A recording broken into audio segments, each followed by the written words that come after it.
welcome along to the Property Academy podcast by Opus Partners. I'm your host, Steve McKnight. And I'm Andrew Nicola. And to the show, we're talking about the budget 2024, who won and who lost. Of course, this was the first budget out from our Finance Minister, Nicola Willis. We've had about a week or so to really chew over the numbers and decide what we think of it, and that's what we're going to dive into today. Now, of course, one of the things National's saying they're going to do is they're committing to look after every single dollar that they collect from taxpayers, and a big part of the budget, of course, was the tax cuts. Now, Andrew, what is your hot take?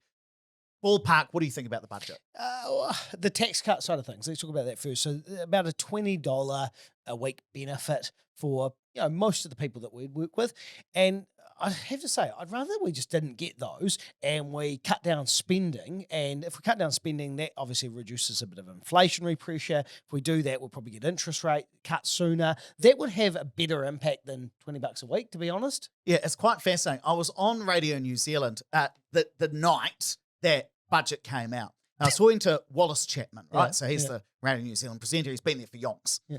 And I said to him, Wallace, same thing. I just wish they didn't give us tax cuts, that they cut back on spending anyway, that they used it to pay down debt. That would significantly reduce demand in the economy.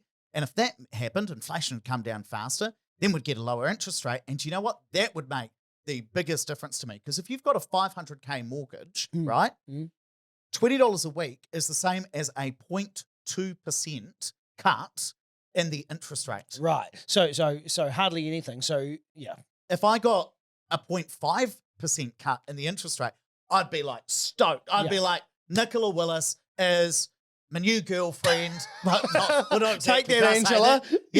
Like I'd just be over the bed. I'd be like, best thing since sliced bread. But I was like, why are you giving us tax cuts when I really want inflation to come down? Now, we'll come back to that idea of whether these tax cuts are going to cause inflation in a second.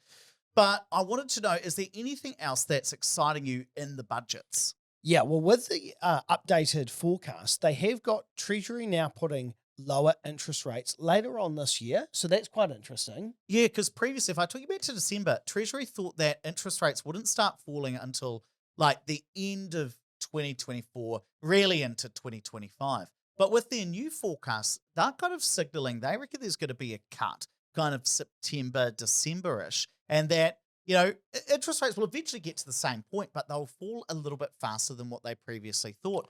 And I was quite excited actually about that because, it kind of tells you maybe we'll see some cuts earlier than what the Reserve Bank's saying. They also had some stuff to say about inflation. What were their predictions there? Yeah, so again, they're thinking inflation's going to come down a bit faster than originally thought, and we're going to be within that band of 1 to 3%, that target band that the Reserve Bank has by the end of the year. Yeah, and what's quite good about Treasury's forecasts is they're usually about 6 months apart.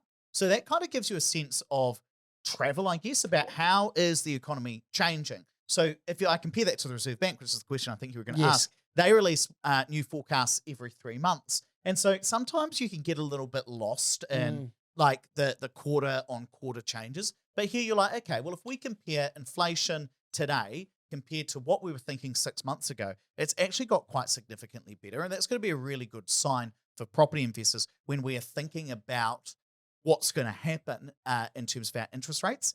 I was also thinking about the tax cuts and who specifically gets the tax cuts. And I must admit, when I opened up at 2 p.m. when it was announced, it was like government allocates, what was it? It was about $14 billion for tax cuts over the next 4 years. And my heart just sank, because a lot of economists were saying, look, the economy's not doing so well. We expect that National will probably cut back on some of those tax cuts because they're looking a bit less affordable. If they cut back a bit, that's going to help inflation get down. And when I saw that, I thought, oh no, how are they going to pay for it? Now, if you actually look at the documents they've put out, they've got this plan about, we're going to cut $14 billion worth of spending, and we're going to put that $14 billion, we're going to give that back to you as a tax cut. And that comes in from the 31st of July. So from basically the 1st of August, you should start to see that $20 a week kind of in your bank account. I mean, it's a bit different for everybody else. Like when I was on Radio New Zealand, we had like pensioners texting in with their tax cut. What do you think the average tax cut is for like a pensioner? $80 a week? Yeah. So 4 times what it is the average? Yeah. No, you've gone the wrong way. It's like $2 a week. Really? Less? Yeah, it's like $2 a week is the tax cut. And the reason is because if you're just on the pension, you don't earn that much money anyway. Right, okay. So if you're a pensioner, you're probably earning somewhere between maybe 25 grand to 30 grand. But these tax cuts have the biggest impact on people who are kind of middle income earners. So what about the high income earners that are on the 39 cents tax rate? Yeah, well, that's the thing. It caps out at about $20 a week. So for somebody like yourself who's on the top tax rate, you're only going to be getting $20 a week. They've done it by just targeting it at the middle income earners. And I actually saw some really interesting stats, which I'll just pull up for you, Andrew. When we look at who gets the biggest impact from this. As a percentage. It's actually people on 60 grand a year. Okay. So they're going to pay about 8% less tax. So if you look at the people who don't earn a lot of money, like let's say that you earn 30 grand a year, or even 40 grand a year, the amount of tax that you pay is only going to go down by 2 to 3%. Because they're paying such little tax amounts. Because you're not paying much tax anyway. And if you go up to somebody who's earning 250 grand a year, they're only going to save about 1% in tax because it caps out at about that $20 a week. So really, who's this targeted at? If you're on 60 or 70 grand a year, maybe 80 grand a year, you're probably pretty happy because you're going to save 5 to 8% in terms of the total amount of tax you pay. If you earn very little or you earn a lot, as a percentage, it's not that big of a tax cut, and that's what's really interesting there. But I also know it's going to be pretty tight for the next couple of years. Yeah, so the biggest thing that National have said is that they're not going to have a lot of spending increases over the next few years. And as a result, they've painted themselves into a corner. They are going to have to be really tight on their budgets. And as a result, we are going to see reduced spending. Yeah, but one thing that I was like a bit iffy about is Nicola Willis, Christopher Luxon, they've been going on for like the last year or two about Grant Robertson, he's addicted to spending. That's what they've all said, right? Yeah. Grant Robertson, he spends too much money. But Nicola Willis comes out with her budget. She's spending more than Grant Robertson. Really? Yeah. So the total amount of spending is going up. They've cut back in some areas, but they've increased spending in some other areas. Right, so they've put it in different places, but they're going to spend more. Yeah. And so I'm just like, well, 2 and 2 ain't making 4 here, Nicola. You know, and I was just like, well, a good way to start your new relationship with a liar. No, but the biggest thing that I was really looking for from this budget that we didn't get is I really wanted to see inflation being tackled, right? Yeah. Because inflation is the enemy of all New Zealanders because that's the cost of living going up. And you probably don't expect the cost of living to come down. Like, we're not going to get into a really deflationary period. But if we could stop the cost of living going up so fast, that would, A, be a good thing generally because we're not going to be paying quite as much for a whole heap of things. So you're not going to stop going up quite as fast. But on top of that, if we get those interest rates down, that's what's killing a lot of New Zealanders at the moment. And I don't think we really got a plan to tackle inflation in this budget, which is maybe a little bit sad, Andrew. And just while we're speaking about that, one of the big concerns that a lot of people have is, well, are these tax cuts going to cause more inflation? And the simple idea behind that is, well, if we give everybody an extra $20 a week and we all go out and spend that $20 a week, well, that could create more demand. That could mean that prices go up a little bit faster. And so there's this big kind of conversation about, will it be inflationary? Will it not? It's quite interesting because one retort to that, what a great word, retort, is, well, wait a second. If the government's just cutting back on $14 billion of spending and giving it to Kiwis, well, that's just, we take $14 billion of spending here, we give it over here, it's the same amount of net spending. But then another argument to that is, well, wait a second, we're all getting our $20 a week from the 1st of August or from the 31st of July. And so if we all have that money straight away from the 31st of July, all of that spending they were going to cut, maybe that spending was going to happen over time. Right. So maybe the demand increase happens a little bit earlier at the end of July or the start of August, right?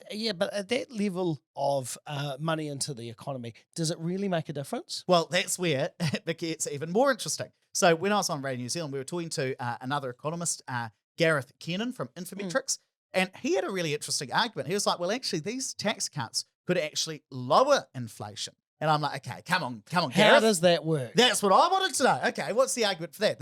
It kind of shows you, us economists, we all think different things. And he was saying, well, okay, we're giving everybody $20 a week, but you're doing it in a time where interest rates are really high. And he was saying, I reckon a lot of New Zealanders are going to take that $20 a week, and rather than buying a couple more coffees, they'll probably chuck it on the mortgage. And so if you either save that money, that $20 a week, because you think, God, times are really tight, I better not spend it at the moment. Or if you say, I'm just going to bang that into my revolving credit or on my mortgage, well, actually, that goes to paying down debt. Spending doesn't increase. And so you take money that was definitely going to be spent by the government, and you have people saving it or paying it down debt. And so kind of the jury's still out in terms of, are we going to see these tax cuts causing inflation or not? Hey, we're going to have to wait and see for the next kind of 6-ish months to see what happens. But who would you say, Andrew, are the winners from this budget? Well, based on that data you showed me before, I think middle New Zealand, that are absolutely the clear winner. If you're a double working family with a couple of kids, you're probably actually going to be better off by $40 a week. And if you think about the average New Zealand household, so the median income in New Zealand for one person is about that $62,000. So like those are the people who get the biggest tax cut as a percentage. And on top of that, if you think about the average household income in New Zealand is about 125 grand. So that's probably two parents earning 62 grand a year each. So those people really did get the biggest benefit from these tax cuts. Absolutely. The other thing is property investors with the interest deductibility being phased back in. There's an allowance for that in the budget. So they're obviously winners in this budget. And the other one is people on the emergency housing waitlist, because there's $140 million set aside for 1,500 more social housing units. Yeah, and if we think about the losers, and there are a couple of losers because the government cut back on some spending promises. You know, they promised to fund cancer drugs, 13 specific cancer drugs. That funding didn't happen in this budget. But, you know, we're specifically interested in property on this show. So I'd just say the major losers that I see are those first home buyers, because this budget confirmed what was already announced, which is that first home buyers grant is being taken away and has already been taken away. So I'd probably say mainly first home buyers. I'm also going to put myself on there because I would have loved a budget that helped bring inflation down, and we didn't really get that. Right, let's wrap it up there, but please don't forget to rate, review, and subscribe to the podcast. It really does help us get the message out to more people. And hey, if you're listening to the audio version of this on your Spotify or Apple Podcasts app, and you want to see some of the graphs that we've shared here today, just Google Opus Partners YouTube. It'll be the first thing that comes up and you'll be able to see that. And if you are watching on YouTube, make sure you hit the subscribe button. We release new videos on here every Monday and Wednesday.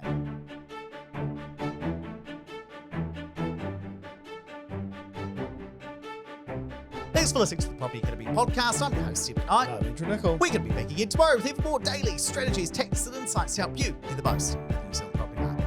Until next time.